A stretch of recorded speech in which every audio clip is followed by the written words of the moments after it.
Hi friends, welcome to another gab about some bags. The bags we are gabbing about today are bags that I no longer have in my collection, so it does mean that I don't have them here to show you, but I will insert pictures. I know that these bags are not inexpensive, and sometimes the pressure is really high to make perfect decisions about all these purchases. It's okay to just buy a bag, enjoy it for a while, and move on. So, not every bag has to be the perfect purchase or the perfect bag. And I have 10 examples of bags that I would like to share with you. The first bag I'll talk about is my Louis Vuitton bum bag.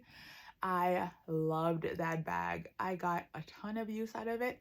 And the truth is, I could have probably used it forever.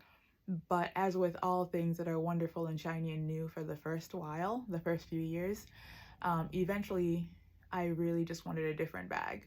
Um, Specifically, the Gucci belt bag, I believe it's called, the larger one that's in a uncoated canvas giant monogram print, really caught my eye. And I knew that if I purchased that bag, I probably wasn't going to want another bum bag that was almost similar in size.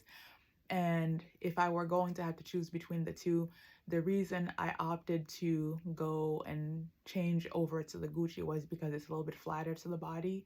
And the Louis Vuitton bum bag, even though it fits a ton, it does kind of stick out quite a bit because of the shape. So I kind of felt like if I were going to have options with so many different bum bags being available on the market, that I would go ahead and make a choice that was a little bit slimmer and sleeker that I could put a ton in if I wanted, but also keep under my coat if I didn't want to stuff it all the way to the gills. So that's the first bag that I got rid of. I did sell that bag. Interestingly, I purchased that bag in maybe 2018 or 19, and the price increases at Louis Vuitton just kept going up and up and up until the point that the bag was discontinued. And then the price of the bag really skyrocketed. And that was just around the time last summer where I was starting to think about getting the Gucci bum bag. So I did make a small profit off the sale. That was never my intent when I purchased it. I just thought I would use it until I didn't want to use it anymore. So the fact that I was able to recoup what I made, what I paid, and a couple extra dollars, like nothing crazy, was just icing on the bag cake. The next bag I'd like to talk about is my Palm Springs Mini in the reverse monogram. So that bag was completely on fire and nobody could find it anywhere for a long time. But it never really caught my heart just seeing the pictures and the reviews from Instagram and YouTube. But one day I went to Louis Vuitton to get something different and they happened to have one in store and I fell in love with it right away. So I decided to go ahead and purchase. I mean, I gave it some thought and went home and really slept on it because it was never something that I had seen in person, first of all, and I'd never really thought about it. So I think that was not amazing for me with that bag is how sharp the straps that came with the bag are. And the bag does fit quite a bunch. And if there was any weight in it, I always found the straps a little bit cutting into my shoulder. So I fixed that by purchasing an additional strap from Louis Vuitton. The strap was adjustable, and so I basically turned it into a crossbody bag that I could just wear with a nice, thick, hardy reverse monogram strap to match. Gorgeous. But even that strap didn't make it super great because I always found that it kind of was like pivoting, sliding side to side. Wherever I was wearing it was not where I needed to be. Third on my list is my Louis Vuitton Pochette Métis, also in reverse monogram. So at this point, I'm realizing there are a lot of Louis Vuitton bags on this list, but it's nothing to do with Louis Vuitton. I still love the brand. I love the monogram and the reverse as well. That's just what is coming up right now. So the Pochette Métis I recently just separated from. I had that bag since 2018 or 2017. I purchased it at the height of its popularity, and I actually had two of them. I had the regular monogram, and I was always nervous to use that because of the vagina handle. And so when it became available in reverse monogram, I pounced on that and I used it ish. The trouble I always had with that bag is that the structure of it made it so it always gave business vibes to me. And this is not to say that anybody who uses it for different purposes can't, because I know that plenty of people are out there using it for running errands and casual wear and casual use and everyday use.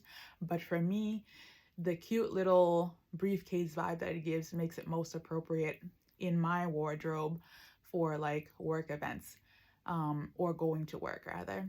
And for me, work requires a certain space and capacity and shape, to be able to carry what divider inside. So even though from the outside it looks quite spacious, but inside, because of the separation, you can't fit, say, a pair of gloves or glasses, sunglasses, or a coffee mug or a water bottle. Well, I never could. And so it made it pretty difficult for me to take to work on days where I might have wanted to bring with me certain things that I just needed for work. And then I really didn't want to be using it for more casual wear because of how structured and boxy and square it is. So I held on to that bag for so long. I think onto it because of what it meant and how hot it used to be. But the truth is I'd not loved it for quite some time, so I finally made the decision to move on. And now hopefully somebody is loving it and giving it a good home. Let's get into a little bit of Gucci. So I also separated from my Gucci belt bag, which I only had for maybe 18 months this time around. I had that bag for about 2 years before, and I really loved it. Maybe just a year actually. She was moving to a tropical place and she wanted a bag that was going to be hardy and withstand the tropical temperatures with frequent rains and things like that. So she offered to purchase it from me, and I sold it to her because I got nervous that if I held on to it, it would just go down in value. But that bag really held on in value and actually went up in price. So I missed it so much, I actually repurchased it about 18 months ago, and I used it so much. It became my go-to grab and go, run to Target, run to a doctor's appointment, run to anywhere. It doesn't fit a lot, so it was never something I could really take to work or to pick up, I don't know, things that need to be carried. But it was just enough to carry wallet, keys, a mask, and basically that's it. And I really enjoyed having it, but also because I purchased the Gucci uncoated canvas giant monogram belt bag from the men's section, I found that I wasn't using it. So I kept both of them for a while. Let's stay on the Gucci train. This bag's name is a little bit wonky, and I hope I get it correctly. I think it's called the Gucci flap crossbody bag, or something like that. I'll insert pictures for you all to see. But it was the perfect bag for work, and it fit just the right amount of stuff. It was about the same size as the Pochette Matisse, but from the inside there was no divider, and so you could easily fit bulkier items in there that I could use for work. But that bag was one that I purchased a little bit before the pandemic, and then I started working from home all days exclusively and not really going places. But somebody who was still traveling to work wanted the bag, and she offered to purchase it from me. And you know what? It was just kind of sitting around, and even when I was going into work, the cool tone of that Gucci monogram was not quite what I often wanted to use. So it was a very specific outfit I had to be wearing to wear it, like a specific color palette I had to be wearing to wear it. So I went ahead and I sold it to somebody who could give. Back to the Louis Vuitton train. I also, in early 22, I sold my Petite Sac Plat. That bag was a moment. When that bag first came out, it was almost impossible to find. I actually had to get it shipped to me from a friend's essay from a different city. And I was so excited to get the bag that I kind of ignored how little it fits.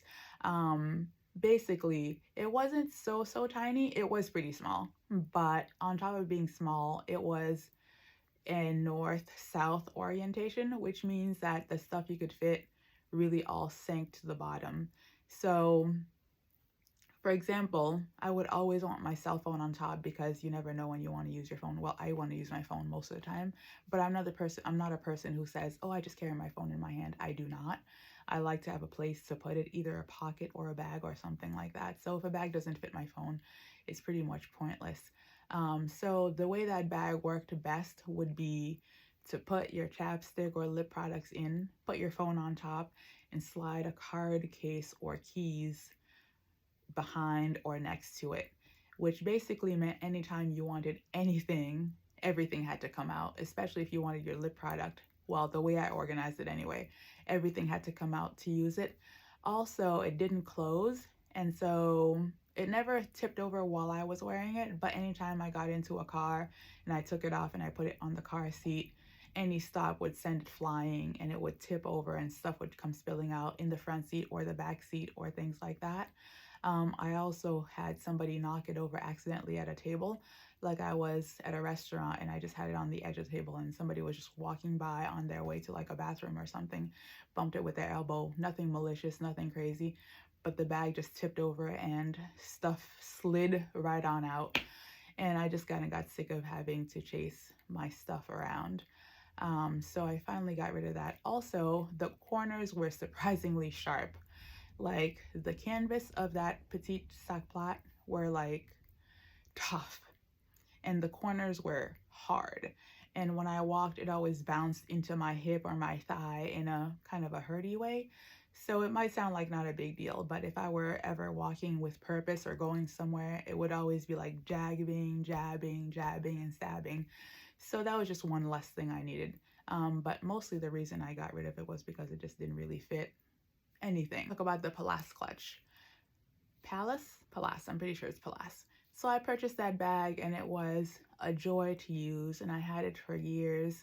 And when I first got it, I would use it all the time. It was the perfect crossbody, and because I had the one that had the black accent, there was never a time that it didn't suit. It was always the perfect bag.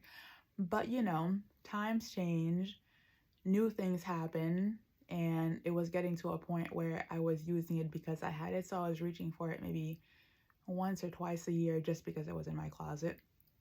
And I had kind of fallen out of love with the bag. There was never anything wrong with it. I have no bad words to say about it. If you love that bag, I would strongly recommend you buy it because it's the perfect easy grab and go for running anyway. You can dress it up or you can dress it down. This is not an ad for that bag, but anyway, what I'm saying is it's a great bag. But once I added newer and different bags to my collection, I was just preferring to use those bags instead. So I did try to sell that bag a couple of times. I posted it on eBay and on Instagram, and I got some very lowball offers. But I decided that I would rather give it to a family member, and I have a cousin who is a delight and such a sweet person and somebody I totally love. And I asked her if she would use it if I give her the bag, and she said yes. So now it has been gifted to her, and I hope she's using it and enjoying it. I have two pochette Felicis to talk about. One was a black version in empreinte leather, and I really enjoyed that bag. I had it for a couple of years. I purchased it shortly before going to a gala, like a pretty formal event, and it ended up being my event, wedding thing bag for a couple of years. Loved reaching for it, and it came with a gold chain, just gorgeous, impeccable. And every time I wore it, I got compliments on how elegant and understated it was, even though it was basically monogram all over. But because it was black, people really took a shine to it, and I liked it as well. But I ended up selling that bag mostly because I purchased my my mini Chanel flap in a lambskin. It's not like I go to so many formal events that I need two of those bags, and one is just enough for me. So I decided to move one on. The second Felici I would like to talk about is my Felici on the go. And that is one bag that I have regret about. I generally don't have regrets about bags because I figure you buy them, you try something, and if they don't work out, then you have information about what doesn't work out. But this bag was a total bust. It was the Felici on the go, and I'll insert pictures. I only have one or two pictures because I didn't end up having it for a very long time. I basically kept it for a week, and then I sold it to Fashion File at a loss to me because I purchased it over retail. I loved the look of that bag, but should have maybe been a clue to me when I couldn't find any reviews or videos on it on Instagram or on YouTube or anywhere. Anyway, those two places where I looked. I just kind of figured maybe people were not just talking about it, but the truth is it's so little, and it came with that little outside pocket that you attach on the strap, and I guess it's where you're supposed to put your cards and your cash and stuff, but like that's not really what I was trying to do. But the bag was so tiny that once I put my phone and a card holder, not even a case, not even a wallet, there was no room for keys.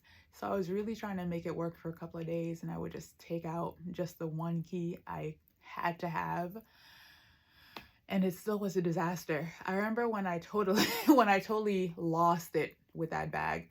I went to an event. It was a pretty casual bag, so it was not like a dress up event. It was just a community event that I went to. I was speaking to like a group of youth about, I don't know, being good, whatever.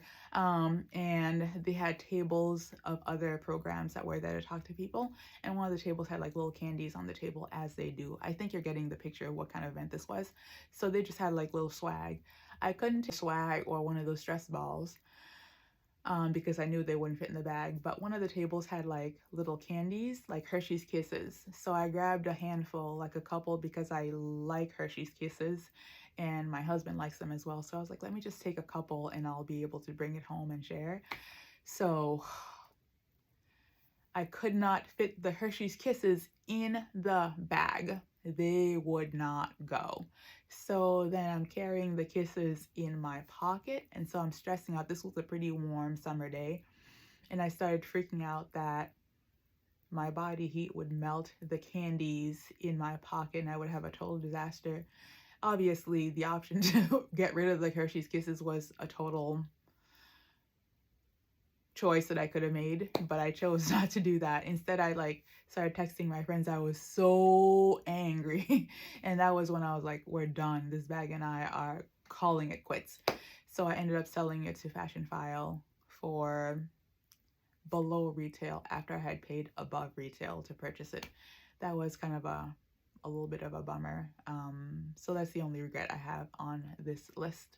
The only Chanel bag I have on this list is my Chanel boy bag in caviar leather and aged gold hardware. Is it aged gold or brushed gold? I don't know. But I really enjoyed having that bag for a couple of years. Loved using it. It always just added a little more pop and edge to my outfit. And I loved wearing it with like leather jackets. I'll post pictures so that you can see what I'm talking about. But the trouble with that bag was the capacity. At this point, you've probably heard that the boy bag medium does not fit a lot, and it looks like it would because it's pretty square and boxy and looks large, but the sides both come in a little bit, so there's an indentation, so you can't really put a ton of stuff in there. And it's an appreciable difference between what you can put in there and other bags that are the same size.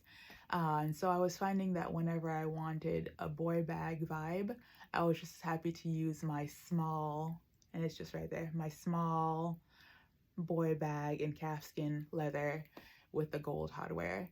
And I gotta say, I'm not sure they fit a ton differently. That one is a little bit smaller, but once you recognize the bag for being a small bag, I had easier time just knowing that I was not going to be able to carry a lot. And it's not as heavy. I don't see myself selling any of my other Chanels because the price increases are so ridiculous, and I don't think I could ever afford to replace them. So what I have for now will probably just stay in my collection. So that's it, friends. Those are all the 10 bags that have left my collection in the last year. I know it seems like a lot, but like I said, some of these bags are bags that I had for a long time and I got the use I wanted to get out of them, and some of them are bags that just didn't work out from pretty early on. So, you know, it is what it is. Mistakes happen. No hard feelings. And if you are loving any of these bags, I hope you continue to do so. And I hope this was helpful just in understanding why some bags you will not be seeing me wearing certain bags that I used to have. in my collection anymore. All right, folks, take good care. Cheers.